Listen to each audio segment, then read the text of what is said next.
पहिलेदेखि नै कर्णाली प्रदेशको सरकारको सन्दर्भमा त्यहाँ चाहिँ नै नेकपा एमाले पहिला नेकपा हुँदाखेरिको संसदीय दलभित्र पनि र अहिले नेकपा एमाले भएपछिको अझ पूर्व एकता हुनुभन्दा अगाडि नेकपा एमालेको दल हुँदाखेरिको विवाद त्यति बेलादेखि पनि विवाद थियो। दलको नेता एमलाल हुने कि प्रकाश ज्वाला हुने भन्नेमै त्यहाँ उहाँहरूको बिचमा प्रतिस्पर्धा थियो। अब एमलालजीले एकमत कि कतिले जितेर नेता हुनुभएको थियो होइन, त्यहाँ बराबरीको हैसियत थियो। त्यो जितियो भन्दैमा एकमतले जित्यो भन्दैमा सर्वस्व जितेँ भन्ने खालको जुन बुझाइ भयो त्यहाँ नै समस्या रह्यो कि साथीहरूलाई समेटेर लिएर जाउँ भन्ने खालको भएन। हिजोको घटनामा चाहिँ केन्द्रको सल्लाह सुझाव या केही उहाँहरूले लिनुभएको थिए कि थिएन? प्रकाश ज्वालाजीले नै आफै के भनिसक्नु भएको छ भने हामीले सल्लाह गरेका हौँ भन्नुभएको छ। त्यसरी मैले यसो धेरै भन्नुपर्छ जस्तो लाग्दैन। यो यस्तो विषय चाहिँ साह्रै धेरैका बिचमा सल्लाह हुने विषय पनि होइन होइन, थोरै नेताहरूको बिचमा कुराकानी विषय हो, गर्ने विषय हो। उहाँहरूले चाहिँ नि सरसल्लाह गरेरै गरेको भन्ने कुरा त उहाँहरू स्वयंले भन्नुभएको छ। उहाँको एउटा टिप्पणी के पनि थियो भने यो चाहिँ एउटा आवश्यक परेको भएर मात्र हामी 4 जनाले गरेका हौँ, आवश्यक भए हामी बढीले नै गर्न सक्थ्यौँ र यो सुरुवात हो भन्नुभएको छ नि। त्यो घटनासँग यहाँको कतिको सहमत हुन्छ उहाँको भनाइसँग? अब एउटा भनाइसँग त म सहमत छु, किनभने त्यहाँ हाम्रो प्रकाशजीहरूसँग मिल्ने टिमको साथीहरू 10 जना हुनुहुन्छ। आवश्यक पर्दा 10 जनाले गर्नुहुन्थ्यो, 4 जनाले गरे ठाउँमा भन्ने कुरा त स्वाभाविकै कुरा भयो होइन। अब यो सुरुवात हो भनेको उहाँले कर्णालीलाई नै भनेको होला, अन्ततिर चाहिँ अहिले जोड्न आवश्यक छैन भन्ने म ठान्छु। पछिल्लो अवस्थामा त पार्टी एकता नारा चाहिँ भयो तर त्यो खालको गतिविधि चाहिँ देखिएन नि। अनि यो चाहिँ हामीलाई त बाध्य पारियो, हामीलाई यहाँ पुग्न बाध्य पारियो। साँच्चै भन्नुहुन्छ भने हामीले त धेरै कुरा सहेर पार्टी एकता जोगाउन कोसिस गरेका हौँ होइन। तर अब त्यो पल्लै छेउमा पुऱ्याएर जब चाहिँ डिलबाट खसाल्न थालेपछि त मान्छेले त आफ्नो सुरक्षाको बाटो पनि त उपाय पनि त खोज्नु पर्यो नि। अहिलेको अवस्था वार्की पारको दिशामा गइरहेको चाहिँ अवस्था छ। यहाँहरू तयार हुनुहुन्छ यसको लागि? अनि त्यो त बाध्य भएर त्यो चाहिँ यता उभिने कि उता उभिने भन्ने ठाउँमा मान्छेहरू पुगिरहेकै स्थिति छ नि।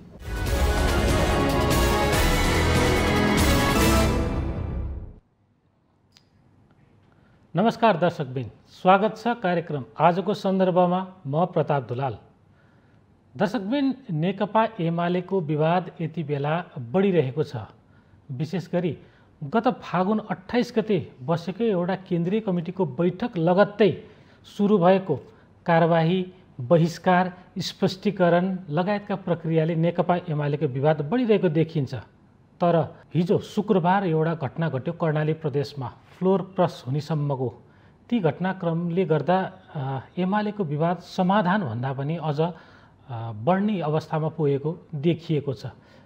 आजको श्रृङ्खलामा हामी यिनै विषयमा कुराकानी गर्नेछौँ र यी विषयमा कुराकानी गर्नका लागि यति बेला हामीसँग हुनुहुन्छ नेकपा एमालेका नेता डाक्टर बेदुराम भुसाल। आउनुहोस्, उहाँलाई स्वागत गरौँ। यहाँलाई स्वागत छ कार्यक्रममा। धन्यवाद। नेकपा एमालेको पार्टी जीवनमा विवाद स्वाभाविक हो, किनभने एउटा जीवन्त पार्टी हो। जीवन्त पार्टीमा विवाद हुनु, आन्तरिक विवाद यस्तै रसाकसीले नै चल्ने हो। तर पछिल्लो समय जुन हिसाबले नेकपा एमालेको विवाद बढिरहेको देखिन्छ, यो विवाद स्वाभाविक छ या यहाँले कसरी लिनुहुन्छ यो विवादलाई? यो चाहिँ स्वाभाविक छैन, यो अस्वाभाविक प्रकृतिको छ र यो अस्वाभाविक बनाउने काम चाहिँ पार्टीको नवौं महाधिवेशनबाट निर्वाचित अध्यक्ष स्वयंले गरिरहनु भएको छ। यहाँले सुरुमा फागुन 28 गते केन्द्रीय कमिटीको बैठक भन्नुभयो, त्यो केन्द्रीय कमिटीको बैठक थिएन। त्यो चाहिँ प्रधानमन्त्री का पक्षधर केही साथीहरूको गुट बैठक मात्रै थियो। केन्द्रीय कमिटीको बैठक हुनलाई हाम्रो विधानको नियमावलीको एउटा विशेष व्यवस्था छ। त्यो भनेको के हो भने पहिले नै सचिवालय भन्ने हाम्रो संरचना थियो एमालेको। त्यो सचिवालयले कार्यसूची तय गर्ने र केन्द्रीय कमिटीका सबै सदस्यहरूलाई त्यो कार्यसूची सहितको सूचना पठाउने, त्यो प्रक्रियाबाट बैठक आह्वान गर्नुपर्छ, त्यो व्यवस्था थियो। सर्वोच्च अदालतले फागुन 23 गते जुन फैसला गर्यो, दुईटा पार्टी बीचको एकतालाई भङ्ग गर्ने फैसला, त्यो राजनीतिक पार्टीहरूको स्वतन्त्रतालाई हस्तक्षेप गर्ने फैसला हो। त्यो उनीहरूको स्वतन्त्र निर्णयमाथि हस्तक्षेप गर्ने र जसले त्यो मुद्दा हालेका थिए उनले माग पनि नगरेको विषयमा प्रवेश गरेर उनले त खालि नाम मात्रै जुधेको कुरा थियो मुद्दामा। एकतासित सम्बन्धित विषय थिएन। त्यो प्रवेश गरेर जसरी फैसला गरियो र दुईटा पार्टी मिलेर भएको एकतालाई भङ्ग गरेर दुवै पार्टी पूर्व अवस्थामा फर्क्यौ भनेर जुन भनियो, त्यसपछि गर्नु के पर्थ्यो भन्दाखेरि एमालेको तर्फबाट हेर्दा अर्को पक्षले आफ्नै हेर्ने हो। म चाहिँ आफू एमालेको नवौँ महाधिवेशनबाट निर्वाचित केन्द्रीय कमिटीको सदस्य, केन्द्रीय कमिटीबाट पोलिट ब्युरोमा निर्वाचित सदस्य भएको नाताले मैले चाहिँ त्यो पार्टीले त्यो महाधिवेशनबाट पारित गरेको विधान, विधि, पद्धति, नियमावली का आधारमा हेर्ने हो। त्यसरी हेर्दाखेरि चाहिँ सबभन्दा पहिले सचिवालयको बैठक बस्नु पर्थ्यो, त्यसले कार्यसूची तय गर्नु पर्थ्यो, त्यसले सबै सदस्यहरूलाई सूचना गर्नु पर्थ्यो र बैठक आह्वान गर्नु पर्थ्यो, तब बैठक हुन्थ्यो केन्द्रीय कमिटीको। त्यसो गरिएन। त्यसो नगरिकन केही निश्चित मान्छेहरूलाई मात्रै गोप्य रूपमा सूचना गरेर बसिएको हुनाले त्यो केन्द्रीय कमिटीको बैठक थिएन। त्यही दिनबाटै यो विवादलाई अस्वाभाविक बनाउने दिशामा स्वयं अध्यक्ष तथा प्रधानमन्त्रीको नेतृत्वमा सुरु गरियो र आजको बिन्दुसम्म आइरहेको छ। यसरी यहाँले आफ्नो तर्क त पेश गर्नुभयो र मैले यही क्रममा यहाँ जस्तै अतिथि बोलाएर बारम्बार उहाँ पक्षका विशेष गरी अध्यक्ष तथा प्रधानमन्त्री केपी शर्मा ओली पक्षका नेताहरूसँग पनि कुरा गरेँ। उहाँहरूको आफ्नै तर्क छ, विवाद हो, ठिक छ, दुवै पक्षले आफ्नो तर्क पेश गर्ने, तर नेकपा एमाले यति बेला कहाँ जाँदैछ, जुन खालका गतिविधि देखिएका छन्, यसले त कार्यकर्ताहरू बिच त राम्रो सन्देश त प्रभाव भएको छैन। यसले कहाँ जाँदैछ नेकपा एमाले यति बेला? एकदमै सही हो यहाँले भन्नुभएको कि कार्यकर्तामा यसले राम्रो सन्देश गएको छैन, जनतामा पनि राम्रो सन्देश गएको छैन। कार्यकर्तामा मात्रै होइन, आम जनतामा पनि एमालेप्रतिको जुन भरोसा थियो, जुन विश्वास थियो, त्यो जुन विश्वासको भरोसाको मत जनताले प्रदान गरेका थिए एमालेलाई, त्यो जनता जसले भरोसा गरेका थिए, विश्वास गरेका थिए, उनीहरूलाई पनि यसले राम्रो सन्देश दिएको छैन, दुखी बनाएको छ। यो दुःखद कुरा हो। र मैले खालि के मात्रै भन्न खोजेको भने यो दुःखद पक्षको अगुवाई कहाँबाट भयो भन्ने कुरातर्फ मात्रै मैले ध्यान आकर्षण गर्न खोजेको र यसको अगुवाई स्वयं महाधिवेशनबाट निर्वाचित अध्यक्षले गर्नुभयो। कसरी गर्नुभयो भन्दा विधिवत रूपमा पार्टीका बैठकहरू नबोलाएर, जब नेकपा एमालेमै फर्क भनेपछि त हामी चाहिँ पार्टी एकता गरेर नेकपा हुँदा कहाँ कहाँ थियौँ त्यो छुट्टै विषय हो। त्यो इतिहासको एउटा कालखण्ड हो, त्यसको छुट्टै समीक्षा गर्न सकिन्छ होइन। त्यसमा अहिलेको प्रधानमन्त्री अध्यक्ष कता उभिनु भयो, हामी अरू नेताहरू को कता उभियौँ, त्यसको छुट्टै समीक्षा गर्न सकिन्छ। त्यो कालखण्डको त्यो हिसाबले एकता गर्नु नै ठिक थियो कि थिएन, त्यसको पनि समीक्षा गर्न सकिन्छ होइन। त्यो एउटा पाटो भयो। तर अदालतले जब चाहिँ पुरानै अवस्थामा फर्क्यौँ भन्ने चाहिँ निर्णय गरिसकेपछि त्यो निर्णयलाई हामी मान्न बाध्य थियौँ, किनभने हामी अब वैधानिक हिसाबले चल्ने पार्टी भएको हुनाले, मुलुकको नियम कानुन मानेर हिँड्ने पार्टी भएको हुनाले अदालतको फैसला हामीलाई मन परे पनि नपरे पनि हामी मान्न बाध्य थियौँ। हामीलाई मन परेको थिएन त्यस ढङ्गले अदालतले राजनीतिक क्षेत्रमा हस्तक्षेप गर्नु, राजनीतिक दलहरूको स्वतन्त्रतामाथि हस्तक्षेप गर्नु बेठिक हो। अहिले पनि म भनिरहेको छु, हामीलाई त्यो लाग्छ। तर पनि हामीले चाहिँ त्यो अदालतको फैसला मानेर जानुपर्छ भन्ने थियो र हामी मानेर जाने भन्ने टुङ्गोमै सबै थियौँ। त्यसरी मानेर जाने व्यवस्था अदालतले जब पूर्व अवस्थामा फर्क्यौँ भनेपछि त अध्यक्षको दायित्व के हुन्थ्यो भन्दाखेरि चाहिँ 2075 सालको जेठ 3 गते हामीले एकता गरेका थियौँ। 2 गते हाम्रो छुट्टै अवस्था थियो। 2 गतेमा हामीसँग जे संरचना थियो र जे विधि थियो, जे विधान थियो, त्यसअनुसार चल्नु पर्थ्यो। त्यसअनुसार चलेको भए यो विवादको स्वरूप अर्कै हुन सक्थ्यो। किनभने हाम्रा बिचमा केही विवादहरू एमाले हुँदाखेरि नै पनि थिए, महाधिवेशनदेखिका कतिपय विवादहरू थिए। विवाद हुनु स्वाभाविकै कुरा हो। यहाँले सुरुमा भन्नुहुन्छ नि, एउटा जीवन्त पार्टीमा विवाद हुन्छ, छलफल हुन्छ, त्यसको समाधान गर्ने आफ्नै विधि छ। त्यो विधि अनुसार गइयो भने त्यसले विग्रह ल्याउँदैन। जब हामी विधि अनुसार जाँदैनौँ भने त्यसले विग्रह ल्याउँछ। र अहिले भइरहेको भनेको चाहिँ विधि अनुसार नगएको हुनाले त्यसले चाहिँ विग्रहको दिशातिर लगिरहेको छ। जस्तो यी खालका गतिविधि जुन छन् नि, स्पष्टीकरण प्रक्रिया, अब यो त खास प्रक्रियाका कुराहरू हामी बारम्बार कोट्याइराख्दा अब त रमाइलो पनि हुँदैन होला, यी कुराहरू गरिराख्दाखेरि नौलो कुरा पनि आउँदैन होला, एउटै खालको अभिव्यक्ति आउँछ। तर जुन घटनाक्रमहरू एकपछि अर्को भइरहेका छन् र शुक्रबारसम्म आइसक्दाखेरि जुन खालका घटनाक्रम भए नि, यसले त एउटा समग्र नेपालको राजनीतिलाई फरक कोर्समा लाने पो देखियो त। यसले नेकपा एमाले सबैभन्दा बढी चाहिँ यसको शिकार हुन्छ कि, यसको असर नेकपा एमालेलाई हुन्छ कि भन्ने चर्चा पनि चलिरहेको छ। यो पक्षलाई अलिकति व्यवस्था गरिएको हो कि दुवै पक्षबाट? किनभने यो खालको गतिविधि हुँदैछ है भनेर उहाँहरूले पनि आशंका गर्नुभएको थियो, बारम्बार यो कुरा सार्वजनिक रूपमा भन्नुभएको थियो। तर जबरजस्ती उहाँहरू पनि अगाडि बढ्ने, अब यहाँहरूको पक्षबाट पनि फ्लोर क्रस गर्ने जुन अन्तिम विकल्प थियो त्योसम्मको काम हुनु भनेको यसले त पक्कै पनि पार्टीलाई त यसले हित त गर्दैन। के हो यो किन हुँदैछ यस्ता खालका गतिविधि? यसलाई रोक्न नसक्ने भएर यी खालका गतिविधि भए या पाठ सिकाउनलाई यस्तो खालका गतिविधि गरियो? अब यस्तो हुन्छ, यो समस्या आइसकेपछि समस्याको समाधान गर्ने भनेको प्रमुख नेतृत्वले हो। दायित्व त जो प्रमुख हो उसैको हुन्छ।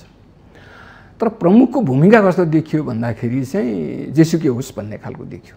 आएका समस्याहरूको समाधान गर्ने होइन, फरक विचार राख्नेहरूमाथि कारबाहीको डन्डा चलाउने मात्रै देखियो।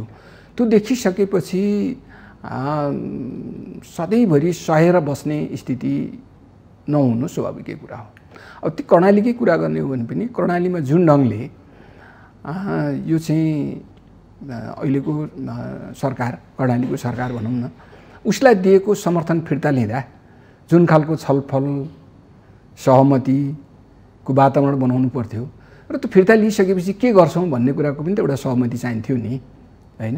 त्यो कुनै पनि गरिएन। त्यहाँ एउटा पक्षले, खास गरी प्रधानमन्त्रीको पक्षले, अब त्यहाँको हिसाबले भन्ने हो भने एमलाल कण्डेलजीको नेतृत्वमा रहेको पक्षले जसरी एकपक्षीय ढङ्गले चाहिँ अगाडि बढ्यो, त्यो चाहिँ अरू साथीहरूलाई सही भएन।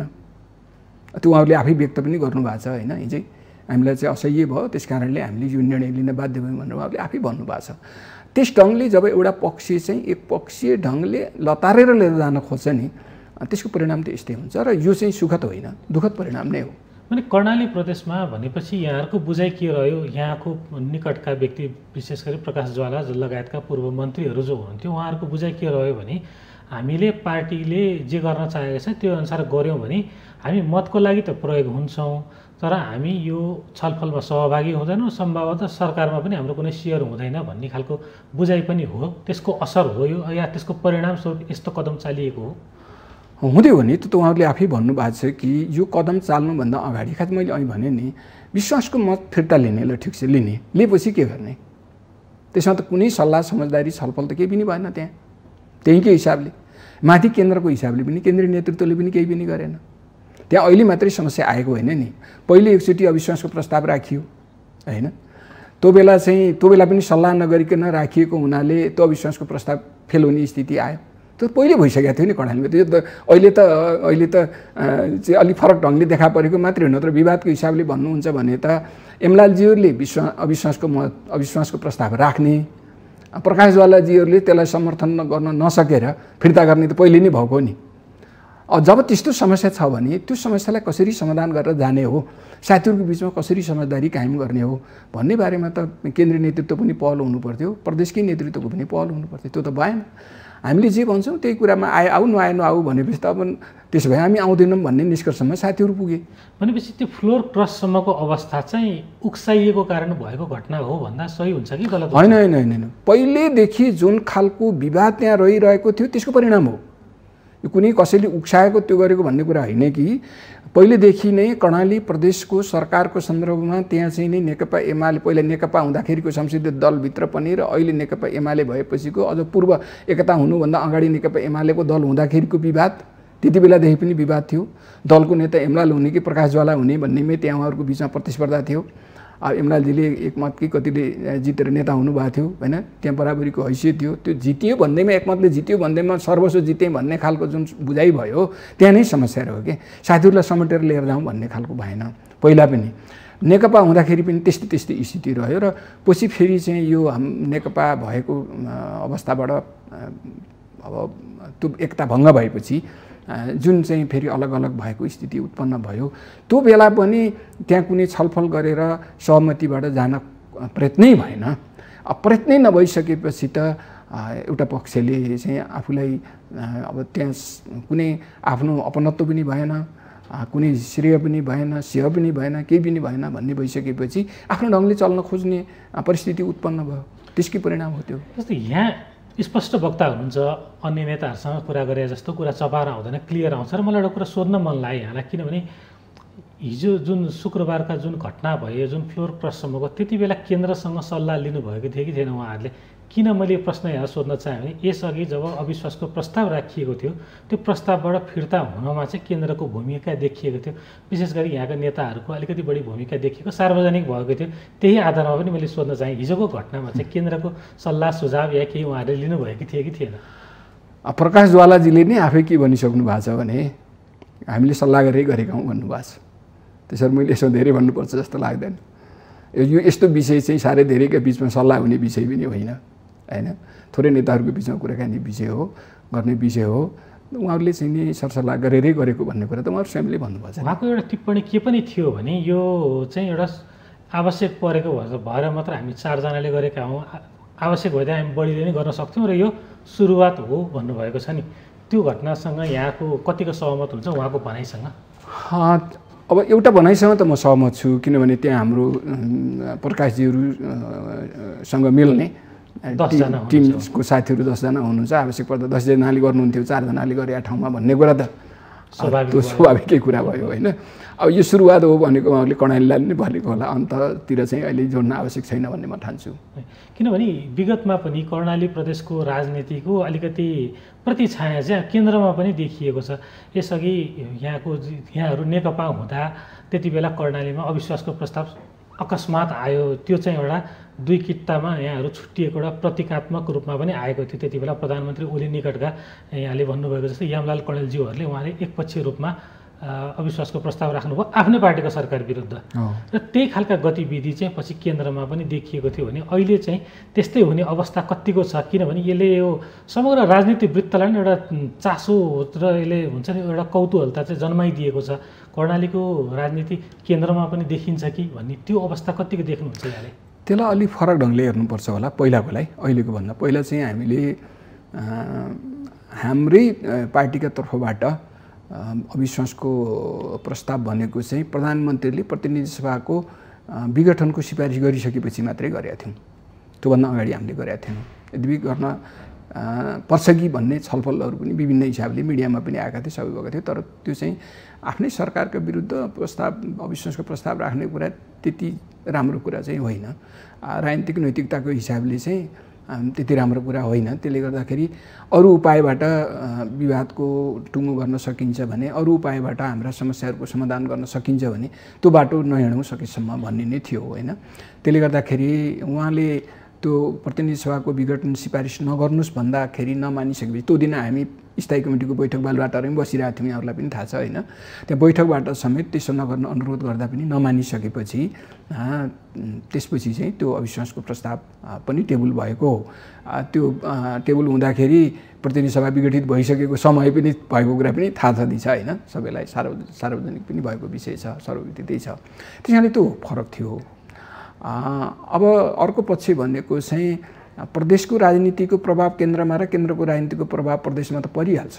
त्यो स्थानीय तहसम्म पनि पर्छ, किनभने पार्टी संरचना रूपमा देखियो कर्णाली प्रदेशमा अभ्यास गर्ने र कस्तो हुन्छ त्यसको चाहिँ नतिजा यता प्रयोग गर्ने खालको अवस्था पनि त्यस्तो त अलि होइन। किनभने अविश्वासका प्रस्तावहरू 1 नम्बर प्रदेशमा पनि यहाँ बागमती प्रदेशमा पनि दर्ता भएको थिए होइन। परिस्थिति पहिला चाहिँ नेकपा हुँदाखेरिको परिस्थितिमा दर्ता भएको थिए। पछि चाहिँ अब यो पार्टी एकता भङ्ग भइसकेपछिको परिस्थितिमा तिनीहरू फिर्ता पनि भएको छन्। अब त्यो तानातानीको अवस्था, त्यो चाहिँ छलफल नगरेर टारिरहेको अवस्था, वास्तवमा एउटा लोकतान्त्रिक पद्धति अपनाएको व्यवस्थामा त्यस ढङ्गले प्रस्तावहरू आइसकेपछि त्यसरी टाल्ने तरिका कतिको लोकतान्त्रिक छ कि छैन त्यो अर्को विश्लेषणको पाटो छ। अहिले भर्खरै गण्डकीको कुरा गऱ्यो भने होइन, अविश्वासको प्रस्ताव आउँदैछ भनेपछि राति 12 बजे गएर चाहिँ प्रदेश सभाको चाहिँ अधिवेशन अन्त्य गरेका सूचना पठाउने यस्ता खालका जुन तरिकाहरू अपनाइएको छ यो भनेको वास्तवमा लोकतन्त्र विरोधी तरिकाहरू हुन् होइन। त्यस कारणले अभ्यास कर्णालीमा मात्रै होइन, अन्त पनि साथीहरूले गरिरहनु भएको छ। यो अभ्यास गर्ने वातावरणको सिर्जना कसरी भइरहेको छ भन्ने विषय चाहिँ महत्त्वपूर्ण हो जस्तो मलाई लाग्छ र यो वातावरणको सिर्जना गर्ने काम चाहिँ स्वयं प्रधानमन्त्रीले गर्नुभएको छ। जस्तो अब यो विवाद समाधान गर्नमा प्रधानमन्त्रीज्यूले खासै चासो देखाएको जस्तो देखिँदैन र यहाँहरू पनि ठिक छ विवाद समाधान हुँदैन भने हामी समानान्तर कमिटी त गठन गरिरहेका छौँ, हामी पनि आफ्नै हिसाबले अघि बढ्छौँ भनेर अघि बढिराख्नु भएको छ भनेपछि के छ नेकपा एमालेको विवाद समाधान हुँदैन त? अब होइन, यहाँले एउटा कुरा अझै यसरी बुझ्न म अनुरोध गर्छु। प्रधानमन्त्रीले समाधान गर्न नखोजेको मात्रै होइन, प्रधानमन्त्री त समस्या सिर्जना गर्ने दिशामा अगाडि बढ्नु भएको छ। उहाँले समस्या सिर्जना गर्ने दिशामा अगाडि बढेकै कारणले गर्दाखेरि हामीले त बकाइदा देशभरिका हामीसँग विचार मिल्ने भनौँ न हाम्रो स्पष्ट कुरा के हो भने गएको महाधिवेशन 9औं महाधिवेशनमा हामीले 2टा प्यानल बनाएर चुनाव लडेका थियौँ र त्यो चाहिँ स्थिति विद्यमान थियो होइन। केन्द्रमा मात्रै होइन, धेरै जिल्लामा प्यानल चुनाव भएर कहीँ कुन प्यानलले जित्ने, कहीँ कहाँ कतै कुनै जिल्लामा चाहिँ कुनै प्यानलले जित्ने, 2टा प्यानल बन्ने, एउटाले जित्ने एउटाले हार्ने, त्यो भएर आएकै स्थिति थियो। त्यस्तै बिचमा हामीले चाहिँ एकता गऱ्यौँ, एकतापछि पनि त्यो विवाद कायमै रह्यो। त्यसको समाधानको दिशामा महाधिवेशनबाट निर्वाचित भएपछिको चाहिँ नेतृत्वले त्यही बेलादेखि सुरु गर्नुपर्ने थियो, समाधानको बाटोमा जानुपर्ने थियो, त्यहीदेखिबाट गइएन। त्यसलाई चाहिँ जिल्लामा पनि फरक प्यानलका आधारमा निर्वाचित हुने स्थिति बनाएर गइयो। त्यसले गर्दाखेरि तलदेखि माथिसम्म हाम्रो चाहिँ चिरा नै परेको थियो। एउटै पार्टी हुँदा पनि 2टा धार थियो होइन। अब त्यो 2टा धारमध्येको जब चाहिँ प्रधानमन्त्रीले आफ्नो मात्रै पक्षका साथीहरूलाई बोलाएर बैठक गरेर महाधिवेशनका निर्णयहरूलाई भङ्ग गर्ने, महाधिवेशनबाट निर्वाचित केन्द्रीय कमिटीलाई भङ्ग गर्ने, महाधिवेशनबाट निर्वाचित पदाधिकारीहरूलाई खारेज गर्ने, महाधिवेशनले पारित गरेको विधानलाई चाहिँ संशोधन गर्ने जस्ता निर्णयहरू गरिसकेपछि हामीले के बुझ्यौँ भने हामीले महाधिवेशनमा चाहिँ फेरि एउटा कस्तो भएको थियो भन्दाखेरि चाहिँ महाधिवेशनले जुन नीति पास गरेको थियो त्यसका पक्षधर हामी थियौँ। उहाँ चाहिँ त्यसको विपक्षमा उभिनु भएको थियो प्रधानमन्त्रीजी। अब नेता उहाँ हुनुभयो, नीति हामीले भनेको पास भयो, नेता उहाँ हुनुभयो, त्यसको चाहिँ एउटा विरोधाभास त छँदै थियो। तर हामीले चाहिँ त्यो महाधिवेशनले पारित गरेको विचार, हामीले बोकेको विचार भएको हुनाले त्यसको पक्षमा उभिनुपर्छ भन्दै आएका थियौँ र अहिले पनि हामी त्यही विचारमा छौँ। विशेष गरी एक पार्टी एक व्यक्ति एक पद त्यो लगायत जस्तो चाहिँ अब अहिले चाहिँ हामी समाजवादी अबको हाम्रो गन्तव्य समाजवाद हो, त्यसका आधारहरू निर्माण गर्नुपर्छ, त्यसका निम्ति जस्तो चाहिँ सुखी नेपाली समृद्ध नेपाल भने त महाधिवेशनले दिएको नारा हो नि, यो कुनै प्रधानमन्त्रीले दिनुभएको नारा होइन नि। उहाँले चाहिँ एउटा भ्रम चाहिँ दिनुभएको छ अहिले चाहिँ मेरो नारा भनेर, त्यो त त्यसको पक्षमै हुनुहुन्थेन। उहाँ त महाधिवेशनमा चाहिँ पारित गरेको म महाधिवेशनको प्रतिवेदन यहाँलाई अध्ययन गरिदिनु अनुरोध गर्छु, त्यहाँ पारित गरिएको धारा हो। अनि त्यो चाहिँ हामीले चाहिँ समाजवादका आधार निर्माण गर्ने सन्दर्भमा एउटा त्यो आर्थिक विकासको निम्तिको नारा भनेर चाहिँ भनेका थियौँ होइन। त्यो विचारसहित छ त्यहाँ, त्यसभित्रको त्यो विचार छ र त्यो विचारलाई कार्यान्वयन गर्नका निम्ति निर्माण गर्ने सङ्गठनलाई कसरी सञ्चालन गर्ने भन्ने विधि छ, विधान छ, पद्धति छ होइन। अब त्यसको पक्षमा हामी उभिनुपर्छ भन्ने हाम्रो धारणा रह्यो र त्यो धारणा अनुसार हामीले चाहिँ प्रधानमन्त्रीले आफ्नो ढङ्गले जब एकल ढङ्गले चल्न थाल्नुभयो त्यसपछि हामीले पनि देशभरिका हामीसँग विचार मिल्ने साथीहरूलाई भेला गरेर है खुला रूपमा भनेको छौँ। हामीले भेला गरेरै हामीले चाहिँ करिब 5000 जना साथीहरूको उपस्थितिमा हामीले निष्कर्ष निकालेका छौँ कि हामी एमालेको जुन मौलिक चरित्र हो त्यसलाई जोगाउन चाहन्छौँ, त्यसलाई पुनर्गठन गर्न चाहन्छौँ र आज एमाले भित्र जुन खालको विकृति विसङ्गति फैलिएको छ यसलाई चाहिँ हटाएर चाहिँ यसलाई रूपान्तरित पनि गरेर अगाडि बढ्न चाहन्छौँ। त्यसरी हामीले नेपाल कम्युनिस्ट आन्दोलनलाई सन्देश के पनि थियो नि, पार्टीलाई एक बनाउनु पर्छ भन्ने पनि थियो नि। हो त, अहिले पनि हामीले भनेको छौँ, नारा नै हाम्रो त्यहाँ के पारित भएको छ भने गतिविधि त्यो अनुसार नभएको हो कि? ठिक छ, म जोडौँला। त्यहाँ नै हामीले के भनेको छौँ भने नेकपा एमालेको एकतालाई जोगाउँ र नेपाल कम्युनिस्ट आन्दोलनको रक्षा गरौँ भन्ने हामीले नारा गरेका छौँ। एउटा यो साङ्गठनिक नारा छ। वैचारिक रूपले हामीले के भनेको छौँ भने जनताको बहुदलीय जनवादका मूल्य मान्यताको रक्षा गर्दै समाजवादको दिशामा अगाडि बढौँ भनेको छ। 2टा नारा हामीले पास गरेका छौँ त्यहाँ।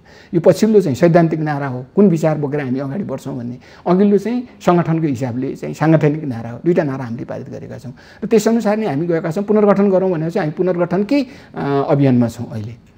अब चाहिँ पुनर्गठन के अर्थमा हो भन्दाखेरि 9औं महाधिवेशनले पारित गरेको विचार र विधि मान्ने अर्थमा पुनर्गठन। त्यो विचार र विधि नमान्नेहरू चाहिँ त्यो महाधिवेशनबाट पारित भएको चाहिँ जुन विचार हो, जुन विधि हो, त्यो नमान्नेहरू चाहिँ एमाले हुन सक्दैनन् भन्ने हो हाम्रो चाहिँ। किनभने एमालेको अन्तिम महाधिवेशन 9औं महाधिवेशन हो, त्यसले पारित गरेको विचार र त्यसले पारित गरेको विधान नै आधिकारिक एमाले हो।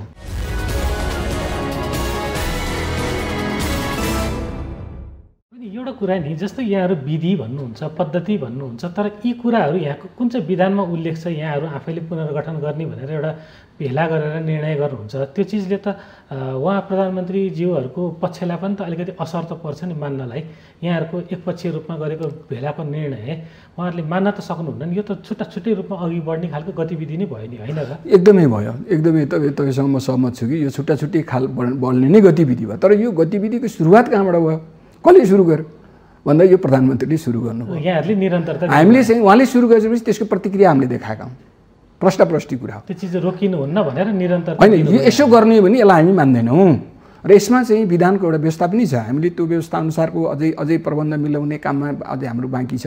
हामी त्यसमा अहिले क्रियाशील छँदैछौँ, प्रयत्न छौँ। के छ भने नवौँ महाधिवेशनले पारित गरेको विधानको धारा 68मा के कुरा लेखिया छ भने यदि कुनै कारणले महाधिवेशनबाट निर्वाचित केन्द्रीय कमिटीका 51% सदस्य रिक्त भएमा बाँकी रहेका सदस्यहरूले राष्ट्रिय परिषदको बैठक बसेर केन्द्रीय सङ्गठन कमिटी निर्माण गर्ने र महाधिवेशन गरेर अगाडि जान सक्छन् भन्ने व्यवस्था छ।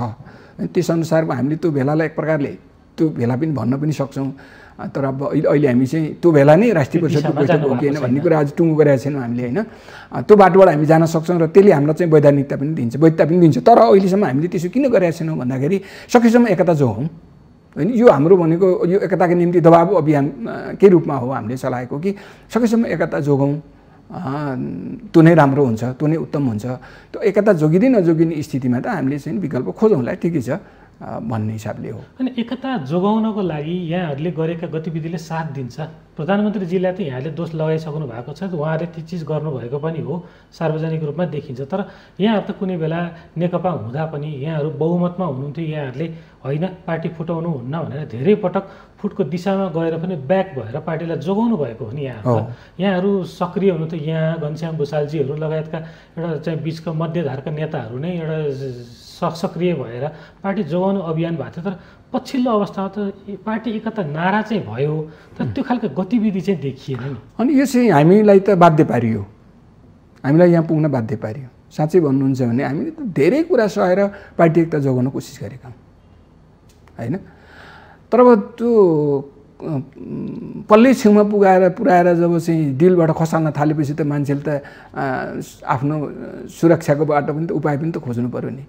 सारा चाहिँ नि महाधिवेशनबाट निर्वाचित पदाधिकारीहरूलाई खारेज गरिदिने, विधान नै संशोधन गरे भनेर चाहिँ खारेज गर्ने खालका कुराहरू भइसकेपछि हामी अब त्यो उपाय काम लागेन। त्यस कारणले चाहिँ अर्को एउटा उपाय अझै पनि गरौँ। त्यो भनेको के हो भने समानान्तर शक्ति निर्माण गरेर दबाब दिएर हुन्छ कि भन्ने हो। त्यसको लागि हो समानान्तर, अरू केही होइन। अहिलेलाई त्यही हो। अब तर चाहिँ नि अब यसबाट उपाय लागेन, एकता हुँदै भएन भने त विकल्पको खोजी त गर्नै पर्छ नि। किनभने हामी चाहिँ नि राजनीतिविहीन भएर त बस्न सक्दैनौँ, सकिँदैन। किन जिन्दगी राजनीतिमा डुबिया छ। हेर्नुहोस्, यो कम्युनिस्ट पार्टीमा 50 वर्ष बिताइयो होइन। 68 वर्षको हुँदा 50 वर्ष त यही पार्टीमा चाहिँ नि लगाइएको छ। त अब चाहिँ नि कति बाँच्ने हो, त्यो बाँच्ने अवधि राजनीतिविहीन पार्टीविहीन भएर त बाँच्न त सकिँदैन। किनभने जिन्दगी अरू केही गरिएको छैन, त्यही हो गरेको, त्यो नै नभइकन त बाँच्न सकिँदैन। जस्तो यहाँले कस्तो महत्त्वपूर्ण प्रसङ्ग उठाउनु भयो, यहाँहरू आजीवन नै आफ्नो पार्टीको लागि त्याग गर्नुभयो।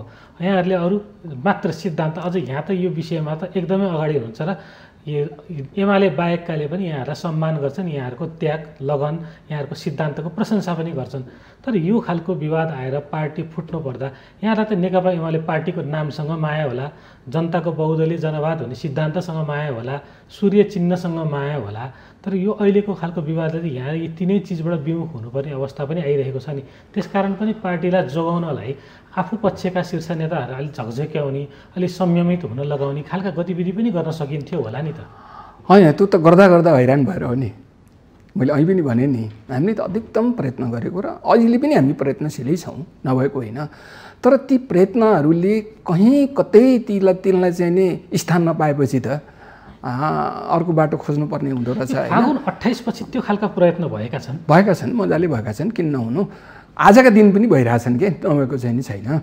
अब चाहिँ यहाँले जहाँसम्म चाहिँ पार्टीको माया, नामको चिन्हको आदि भन्दै हुनुहुन्छ नि, माया छ, नहुने त कुरै भएन। तर त्योभन्दा ठुलो कुरा त चाहिँ के हो भन्दाखेरि चाहिँ नेपालको कम्युनिस्ट आन्दोलनलाई जोगाउन सकिन्छ कि सकिन्न भन्ने कुरा हो। नामकै कुरा गर्नुहुन्छ नि, सुरुमा त नेपाल कम्युनिस्ट पार्टी हो, त विभाजितै हुँदा जाँदाखेरि अनेक पुच्छर भएका हुन्। एमाले पुच्छर भयो, कहिले एमाले पुच्छर भयो, कहिले मार्क्सवादी भयो, कहिले चाहिँ नि माओवादी भयो, अनेक भए जोडिए। त्यो त विभाजन हुँदाखेरि जोडिएका नाम हुन्। त्यो एमाले भन्ने नामसँग भन्दा पनि सबभन्दा बढी त लगाव त कहाँ छ भन्दाखेरि नेपाल कम्युनिस्ट पार्टी भन्नेसँग छ। त्यो सुरुको पार्टी त नेपाल कम्युनिस्ट पार्टी हो। अहिले पनि हामी नेपाल कम्युनिस्ट पार्टी भन्छौँ र पछाडि पुच्छर जोड्छौँ, पहिलो कुरा। दोस्रो, सिद्धान्तप्रतिको लगाव साँच्चै हो। त्यो लगाव भएर नै हामीले अस्ति भेलाबाट पनि जनताको बहुदलीय जनवादका मूल्य मान्यताको रक्षा गरौँ र समाजवादको दिशामा अगाडि बढौँ भनेर भनेका छौँ। हामी भोलि अब सकेसम्म एकता जोगाउन सक्यौँ भने नेकपा एमाले नै भएर काम गरौँला, जोगाउन सकिएन भने अर्को कुनै केही भएर काम गरौँला, तर नेकपा भएर काम गर्छौँ। नेपाल कम्युनिस्ट पार्टीको आन्दोलनको, नेपाली कम्युनिस्ट आन्दोलनको अङ्ग भएर काम गर्छौँ। त्यसो गर्दा पनि हामीले विचारको हिसाबले भन्ने भने नेपालको सन्दर्भमा मार्क्सवाद लेनिनवादलाई सृजनात्मक ढङ्गले लागू गर्ने थुप्रै विचारहरू आएका छन्। जस्तो मैले पिएचडी गर्दाखेरि नै मैले यही विषयमा पिएचडी गरेका छु होइन, गरेँ जनताको बहुदलीय जनवादको विकासक्रमको बारेमा। नेपालमा मार्क्सवाद लागू गर्नका निम्ति अनेकौँ विचारहरू आए। त्यसमध्येको एउटा अत्यन्त व्यावहारिक र जनताले मन पराएको सिद्धान्त चाहिँ जनताको बहुदलीय जनवाद हो। तर त्यसका मूल्य मान्यताहरू अब आज सबै त्यही जे थियो जनताको बहुदलीय जनवादमा जति भनिएको थियो त्यतिले मात्रै त पुग्दैन, किनभने जनताको बहुदलीय जनवाद जति बेला पारित भएको थियो त्योभन्दा धेरै अगाडि हामी आइसक्यौँ, अर्को चरणमा हामीले प्रवेश गऱ्यौँ। यो अवस्थामा त्यही मात्रै बोकेर त पुग्दैन, तर त्यसका मूल्य मान्यताहरू जुन छन् मुख्य तिनीहरूलाई चाहिँ हामी छाड्दैनौँ भनेर हामीले भनिसकेका छौँ। त्यो हाम्रो सिद्धान्तप्रतिको लगावकै कारणले हो, त्यो सधैँ छ। त्यसलाई चाहिँ अब नेकपा एमाले एक ढिक्का भएर बोकेर हिँड्न सक्दा राम्रो हुन्थ्यो। त्यसलाई कार्यान्वयन गर्ने चरणमा पनि हामी आइपुगेका थियौँ। जनताले हामीलाई दिएको अभिमतलाई वास्तवमा जनताको बहुदलीय जनवादले अगाडि सारेका आर्थिक, सामाजिक, सांस्कृतिक कार्यक्रमहरूको कार्यान्वयनका निम्ति प्रयोग गर्नुपर्थ्यो, त्यो गरिएन। मेरो त सबभन्दा ठुलो चाहिँ आरोप पनि आलोचना पनि मेरो चिन्ता पनि कहाँ छ भन्नुहुन्छ भने जनताको बहुदलीय जनवादका नाममा सत्तामा पुग्ने, तर सत्तामा पुगेर त्यसले अगाडि सारेका नीति विचार कार्यक्रम कार्यान्वयनका निम्ति 1% पनि काम नगर्ने जुन खालको चरित्र प्रकट भयो, यो धेरै चाहिँ नकारात्मक र घातक चरित्र हो। जस्तो यहाँहरू लामो समय राजनीति गरेको, यहाँहरूलाई फलो गर्ने यहाँहरूका कार्यकर्ता गणहरू छन्, यो खालको विवादले कम्युनिस्ट आन्दोलनप्रति चाहिँ वितृष्णा हुने सम्भावना यहाँले कतिको देख्नुहुन्छ? किनभने हिजोको दिनमा कस्ता खालका नारा दिएको थियो भने कम्युनिस्टहरू एक हुन्छौँ, हामी नमिल्ने चरित्र विगतमा हो, अब हामी त्यो चरित्र छोडिसक्यौँ, हामी मिल्छौँ, सशक्त पार्टी बनाउँछौँ, हामी मुलुकलाई समृद्ध बनाउँछौँ भन्ने अनेक नारा दिइयो। तर फेरि हामी विगतकै अवस्थामा आइपुग्यो भन्दा यसले जुन नयाँ जेनेरेसन जो अहिले वामपन्थलाई चाहिँ स्वीकार चाहिरहेको छ, हो हाम्रो चाहिँ अन्य देशको जस्तो कम्युनिजम होइन, हाम्रो कम्युनिजम नेपालको मौलिक छ, यो फलो गर्न सकिने खालको छ, यो त्यति निकृष्ट छैन भन्ने खालको सिद्धान्त बढिरहेको अवस्थामा यो खालको पार्टीमा देखिएको विग्रहले नयाँ पुस्तालाई यो पार्टीमा आकर्षित गर्छ कि गर्दैन? यहाँले के विश्लेषण गर्नुभएको छ यसलाई? यसका दुईटै पक्ष हुन्छन्। हामीले चाहिँ राम्रोसँग विषयहरू लिएर जान सक्यौँ भने नयाँ पुस्ताको एउटा तबका आकर्षित हुन पनि सक्छ होइन। यसका खराबीका पक्षहरूलाई हामीले उजागर गरेर जान सक्यौँ भने, कहाँ समस्या रहे भनेर हामीले चाहिँ निर्मम समीक्षा गरेर जान सक्यौँ भने, एउटा चाहिँ यो कम्युनिस्ट सिद्धान्तको एउटा विशेषता के हो भने कार्ल मार्क्सले सुरुमा मार्क्सवाद प्रतिपादन गर्दाखेरि नै एउटा सूत्र भनेका थिए। के भनेका थिए उनले भन्दाखेरि चाहिँ अहिले अस्तित्वमा रहेको सबै पक्षमा निर्मम समीक्षा नगरी अगाडि बढ्न सकिँदैन भनेको थिए। त्यसो गरेर अगाडि बढ्ने क्रममा मार्क्सवाद प्रतिपादन गरेका थिए उनले, यो सिद्धान्त प्रतिपादन गरेका थिए होइन। त्यो उनले उनको गुरु हेगेलसँगको विवादमा भनेका थिए।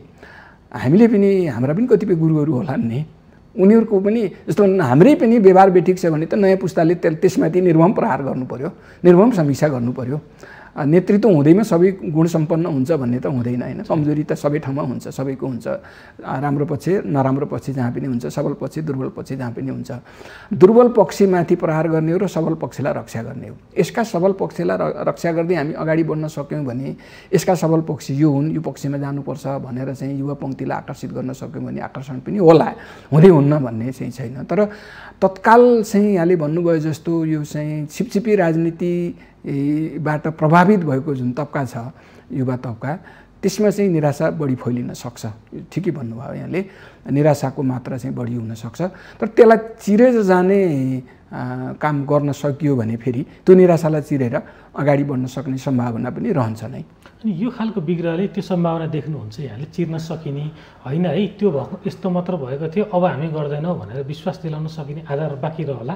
हामीले व्यवहारलाई पनि हाम्रै पनि कतिपय कमजोरीहरू छन् भने सच्याएर जानुपर्छ। त्यसो गर्न सक्यौँ भने किनभने विगतमा पनि यस्ता विभाजनहरू धेरैचोटि भएका थिए, हामीले चिरेर आएका पनि छौँ। यद्यपि विगतको अवस्था फरक थियो, अहिलेको अवस्था फरक छ। अहिले त किनभने यहाँको विवादको हरेक पत्र सार्वजनिक छ के। हिजोको दिनमा के भएको थियो भन्दा एउटा दुईवटा घटना बाहेक धेरैलाई थाहा पनि हुँदैन थियो। यसो रे उहाँले यसो भन्नुभयो अरे भन्ने हुन्थ्यो। आज त एक व्यक्तिले बोलेका कुरा रेकर्ड छन् सबैसँग भने अलि बढी एक्सपोज भएको छ यहाँहरूको विवाद यति बेला। यसको असर विगतको जस्तो सामान्य रूपमा त सीमित नहोला। त्यसको एउटा राम्रो पक्ष के हुन्छ, त्यसको फाइदाको पक्ष भनौँ न, त्यो के हुन्छ भने जे हो त्यो सबैले आफै बुझ्न पनि पाएका हुन्छन् नि। सबै कुरा सार्वजनिक हुँदा पहिला चाहिँ सार्वजनिक सबै नहुँदाखेरि के हो भन्ने अलि अलमल हुन्थ्यो होइन भने अहिले चाहिँ त्यो खालको अलमल या अन्यल नभएर यो यही हो भनेर मान्छेलाई छानबिन गर्न सजिलो त हुन्छ नि। फेरि सबै कुरा बाहिर सार्वजनिक भएको कारणले भनेपछि यहाँको पार्टीलाई अहिले हामीले विभाजनमा जान लागेको पार्टीको रूपमा बुझिरहेका छौँ र यहाँसँग कुरा गरिराख्दाखेरि त्यो अलिकति स्वाभाविक हो भन्ने पनि आशय बुझियो। यसलाई स्वाभाविक हो त यो यहाँको पार्टीको विभाजन हुन सक्ने सम्भावित विभाजन यो जुन हिसाबमा अघि बढिरहेको छ यसलाई यहाँले स्वाभाविक रूपमा लिनुभएको छ। अब यसमा चाहिँ प्रष्टै कुरा के छ भने यदि प्रधानमन्त्रीले ब्याक हुन नचाहने हो भने उहाँले ब्याक हुन नचाहने भयो कि अहिलेसम्म त्यो खालकै ब्याक कुन हदसम्म हुनुपर्ने एउटा अलि स्पष्ट पार्ने त्यो त प्रष्टै भनेको छौँ हामीले त कि 2075 जेठ 2 गते फर्कौँ। 2075 जेठ 2 गते जे थियो संरचना, जुन विधि थियो त्यही विधिबाट अगाडि बढ्न तयार हौँ सबै। यो बिच त्यसो भयो भने त्यहाँ जान सकिन्छ, त्यहाँ बसेर छलफल गर्न सकिन्छ, त्यो छलफलले निकालेका निष्कर्ष बोकेर अगाडि बढौँ। अनि यो बिचमा जेठ 2 मा उहाँलाई फर्किन नमिल्ने एउटा कारण के देखियो भने माओवादीका तत्कालीन माओवादीका केही साथीहरू एमाले बन्न चाहनुभयो। उहाँहरू अहिले केन्द्रीय सदस्यता स्वीकार गरेर बस्नुभएको छ।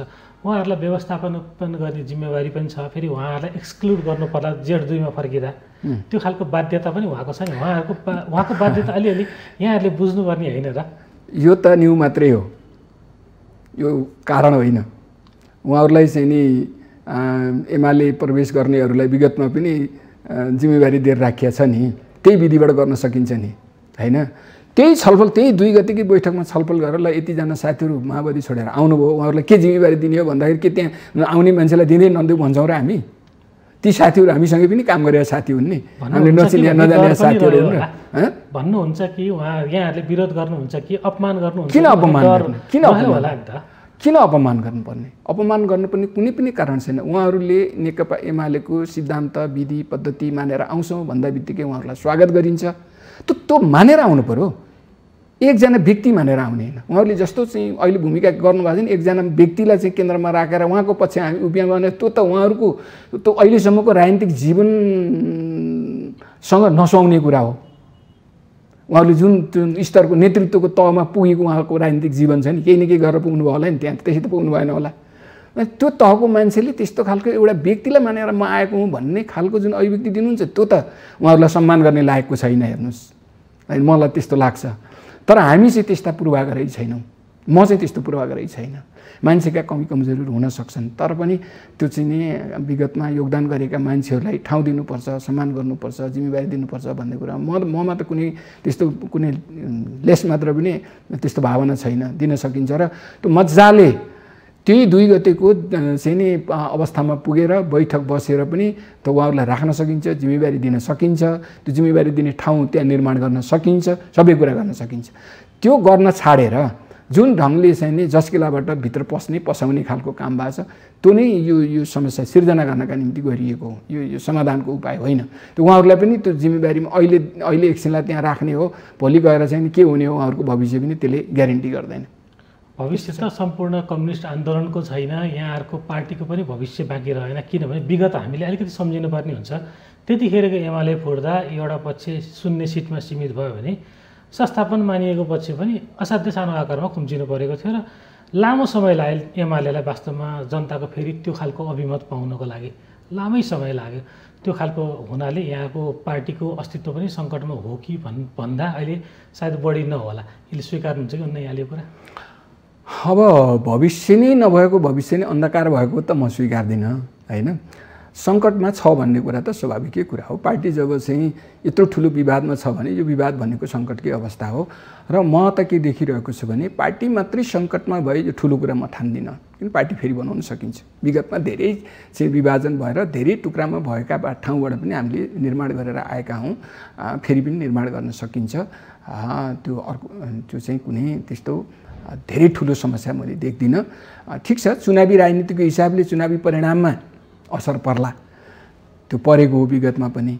नफुट्दा पनि त 64 सालको चुनावमा एमाले कमजोर भएको थियो नि।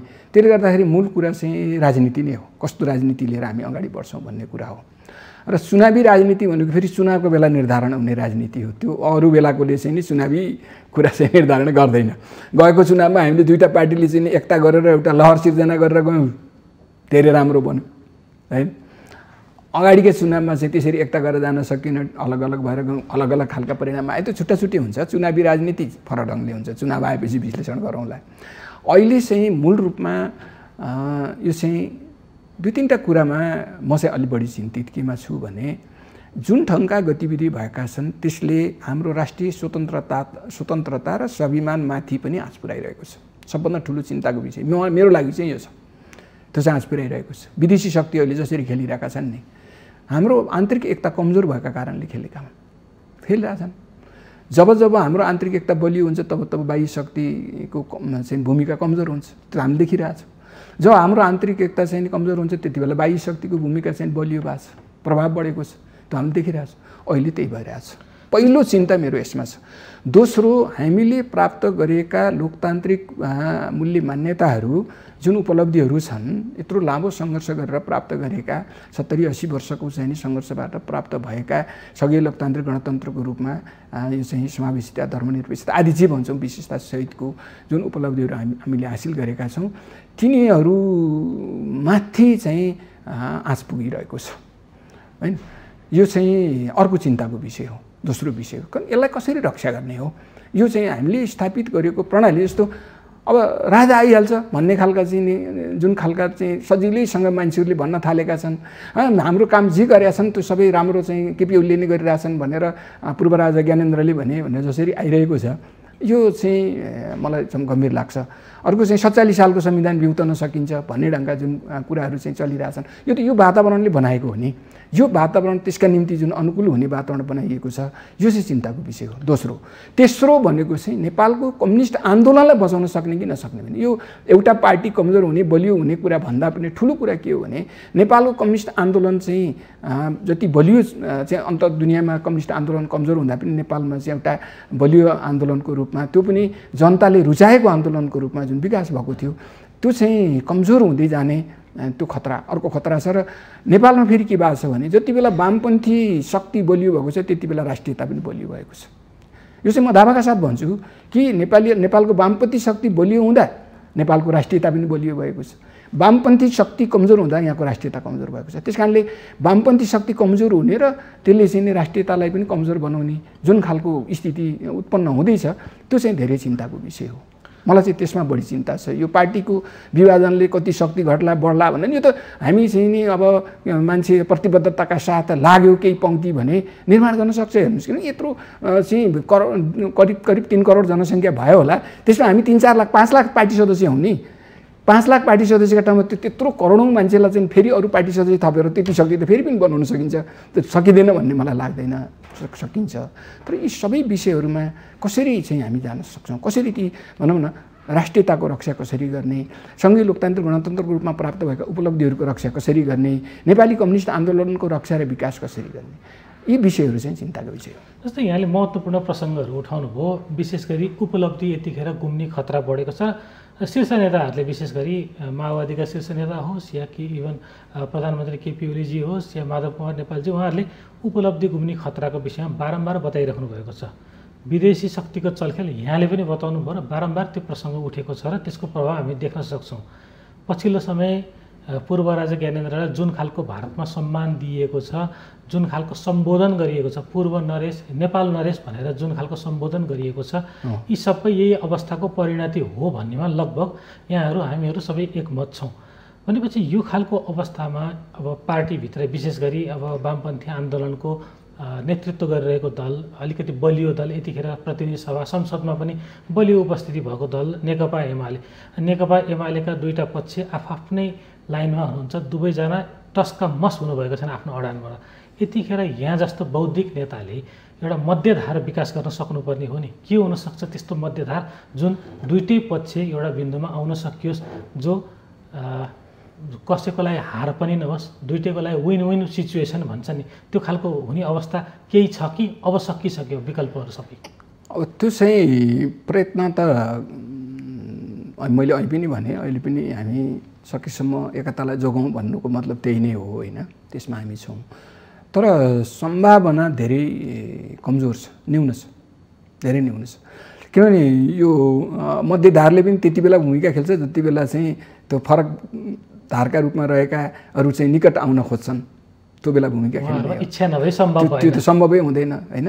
कमसेकम ल फरक धारले ल्याएको कुरालाई सुनौँ न त भन्ने खालको त वातावरण हुनु पऱ्यो नि। जब सुन्ने नै वातावरण छैन भने त्यो फरक धारको पनि भूमिका रहँदैन कि त्यो बेलामा। फरक धारको भूमिका अथवा मध्यधारको भूमिका त्यति बेला रहन्छ जति बेला फरक धारहरू चाहिँ निकट हुन चाहन्छन्।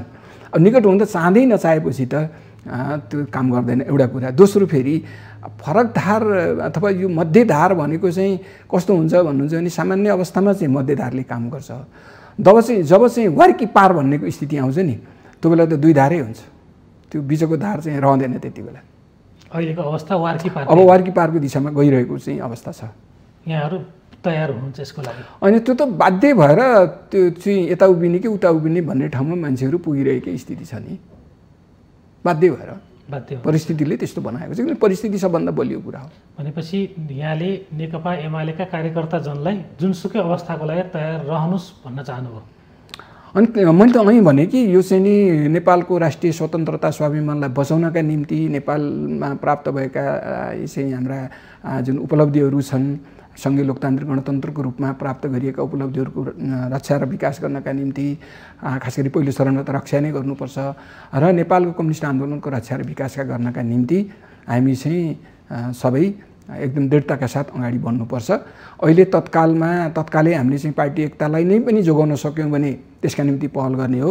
यदि जोगाउन सकिएन भने पनि भावी दिनमा हामीले ती अहिले मैले भनेका मुद्दाहरूलाई बोकेर अगाडि बढेर भावी दिनमा चाहिँ फेरि नेपालको यो चाहिँ कम्युनिस्ट आन्दोलनलाई एकताबद्ध बनाउनका निम्ति पहल गर्नुपर्छ। त्यसरी अगाडि जान सकियो भने म चाहिँ कम्युनिस्ट आन्दोलनलाई पनि जोगाउन सक्ने सम्भावना देख्छु, यसलाई फेरि पुनर्गठित गरेर जान सक्ने सम्भावना पनि देख्छु। यसलाई बलियो बनाएर नेपालको राष्ट्रियतालाई बलियो बनाउनका निम्ति योगदान गर्ने, नेपालको चाहिँ हाम्रा यो चाहिँ लोकतान्त्रिक मूल्य मान्यताहरूलाई जोगाउने शक्तिका रूपमा यसलाई विकास गर्ने त्यो सम्भावना चाहिँ म देख्छु। त्यसका निम्ति सबैले आफ्नो ठाउँबाट पहल प्रयत्न गर्नुपर्छ भन्ने म ठान्छु। हस्, यहाँको महत्त्वपूर्ण समय र संवादका लागि धेरै धन्यवाद। यहाँलाई पनि धन्यवाद छ। दर्शकबिन, आजको श्रृङ्खलामा हामीले नेकपा एमालेको आन्तरिक विवाद, यो विवादहरू समाधान हुन सक्ने केही सम्भावना छ कि छैन र नेपालको कम्युनिस्ट आन्दोलन कता जाँदैछ भन्ने लगायतका यावत विषयमा गहिरोसँग छलफल गऱ्यौँ। र यो विषयमा छलफल गर्नका लागि हाम्रो स्टुडियोमा हुनुहुन्थ्यो नेकपा एमालेका नेता डाक्टर बेदुराम भुषाल। आजको श्रृङ्खलामा यति नै। सत्य, तथ्य र निष्पक्ष समाचारको लागि हेर्दै रहनुहोला माउन्टेन टेलिभिजन। नमस्कार।